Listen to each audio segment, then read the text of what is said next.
viola. Essa viola morena que sempre esteve presente na vida de nosso povo chegou ao Brasil no período da colonização, trazida pelos jesuítas e imigrantes portugueses.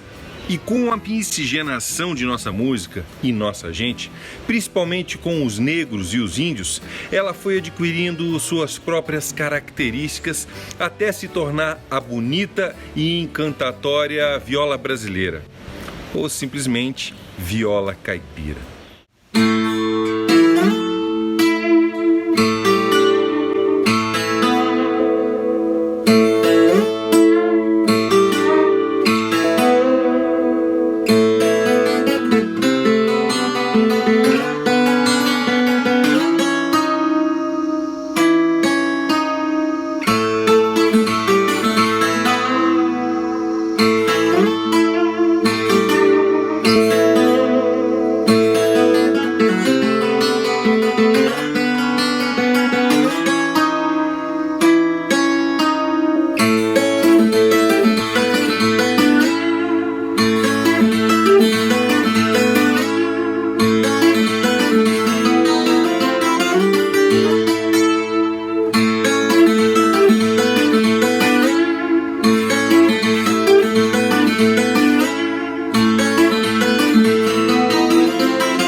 Mas onde ela surgiu?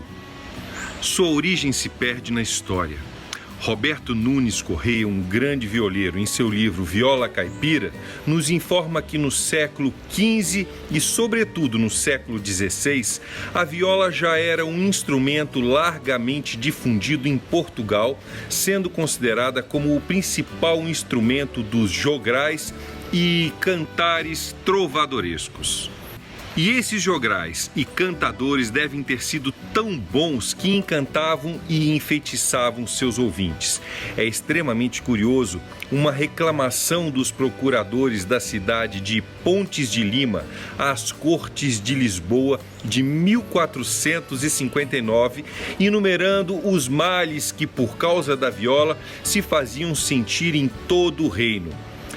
Eles alegavam que certas pessoas se serviam da viola para, tocando e cantando, mais facilmente roubarem as casas e dormirem com as suas mulheres, filhas ou criadas que, quando ouvem tanger a viola, vão lhes desfechar as portas.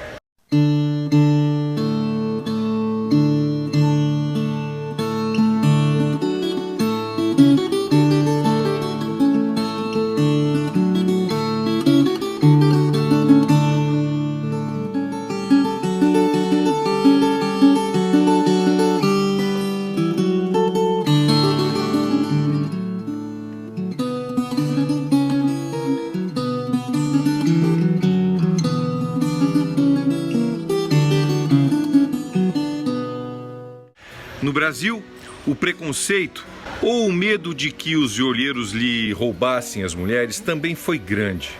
Por muito tempo ela foi ligada ao diabo, foi ligada ao cão, o tinhoso. Aliás, foi usada até como um instrumento de acusação. É isso mesmo, um instrumento de acusação, como nos mostra essa deliciosa história narrada por Leonardo Arroio em seu livro A Cultura Popular em Grande Sertão Veredas. Nos últimos 2 anos da gestão do presidente Washington Luiz, começou este a manobrar a sucessão para o seu amigo Júlio Prestes. Um anônimo de Itapetininga, terra da família Prestes, redigiu uma volante à máquina, distribuindo-o em São Paulo com a data de 16 de outubro de 1928. Nele, arrolava 8 membros da família com seus defeitos e vícios. O último da lista era Maneco Prestes, cujo maior defeito, entre outros 2, era esse: tocador de viola. Mas voltemos à sua origem e evolução. Em Portugal temos hoje dois tipos de violas que se sobressaem. No primeiro, as violas das terras ocidentais, ou seja, a viola braguesa ou minhota. A viola marantina, também chamada de viola de dois corações, e a viola toeira de Coimbra. Mestre Aurélio define toeira como de fazer toada.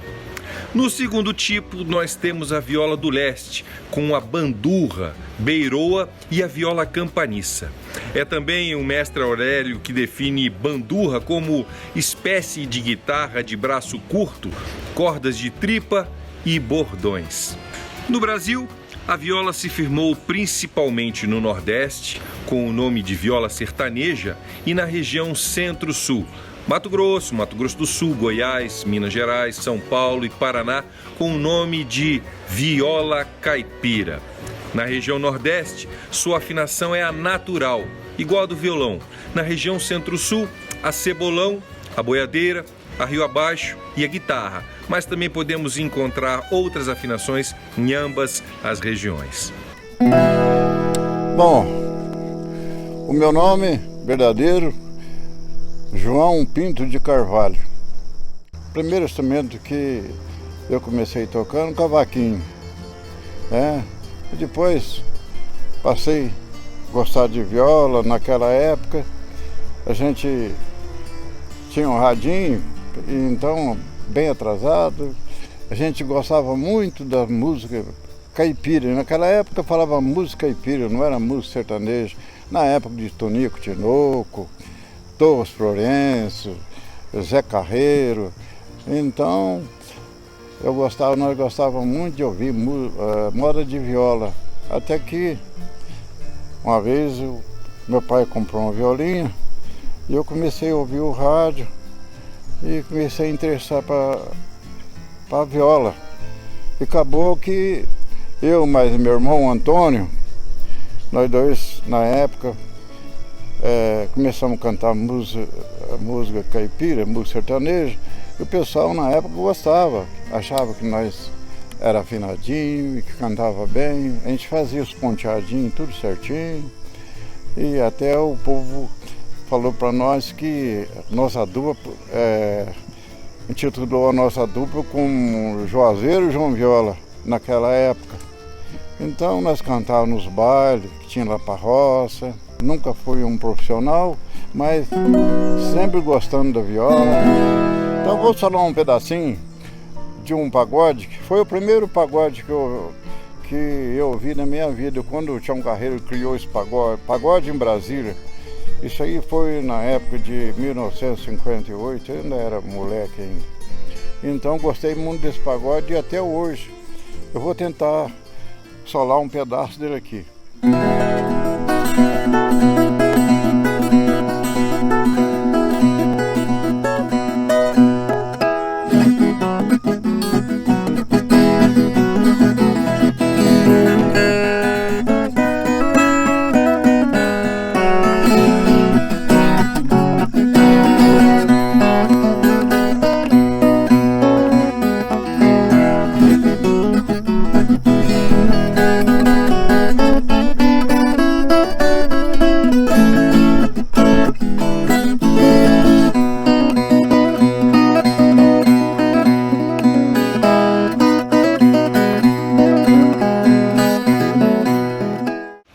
Instrumento menor que o violão, a viola caipira tem 10 cordas, agrupadas aos pares e começando de baixo para cima.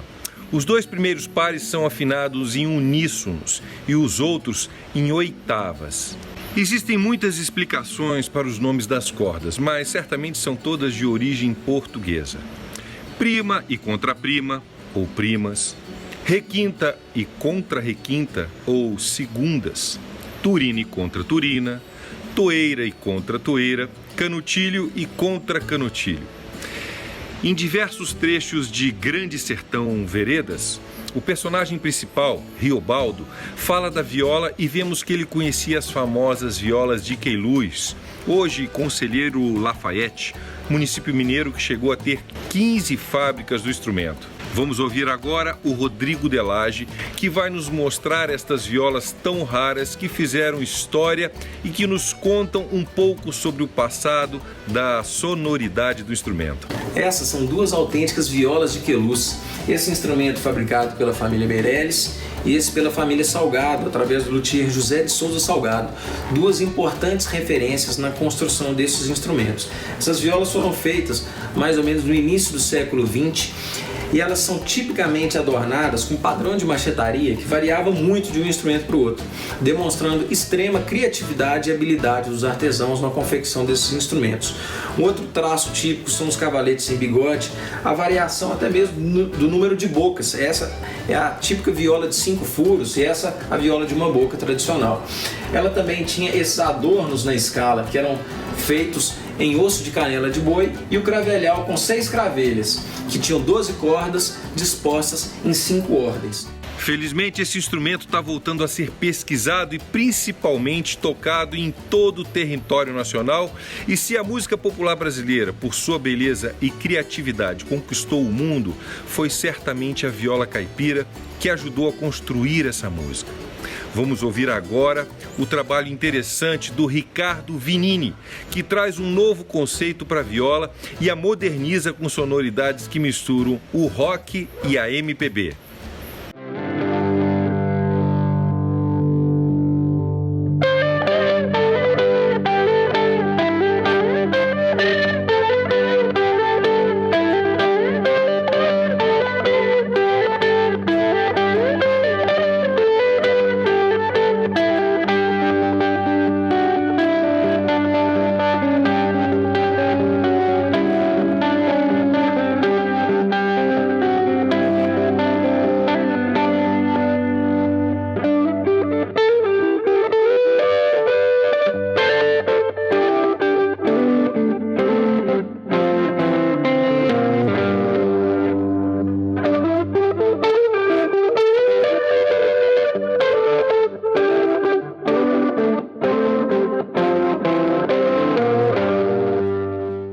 Poderia ficar falando horas sobre a viola caipira, mas nós fazemos isso através do nosso trabalho que você pode conhecer no site violacaipira.com.br.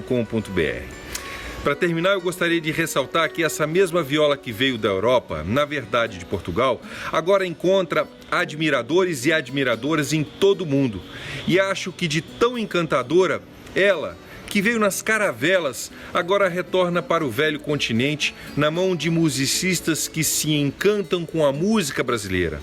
Esse é o caso de Fabienne Magnan, uma violeira francesa que nos surpreende com a sua sonoridade, charme e amor pela viola caipira brasileira. Ou será viola? Bom, voilà.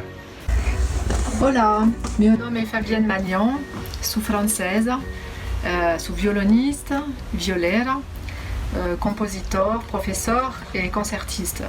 Eu viajei no Brasil différents discos de viola caipira, discos de quintet armorial, de orquestra de Pernambuco, de viola caipira, e também solo de Marco Pereira, solo de viola caipira que se chama Forrozal. O som para mim foi tão maravilhoso que queria comprar uma viola. E no meu segundo viagem, eu comprei uma viola a Rio de Janeiro, na loja O Bandolim de Ouro. A qualidade do som permite expressão de decoração, expressão mística. E para mim é muito importante de fazer composição profunda.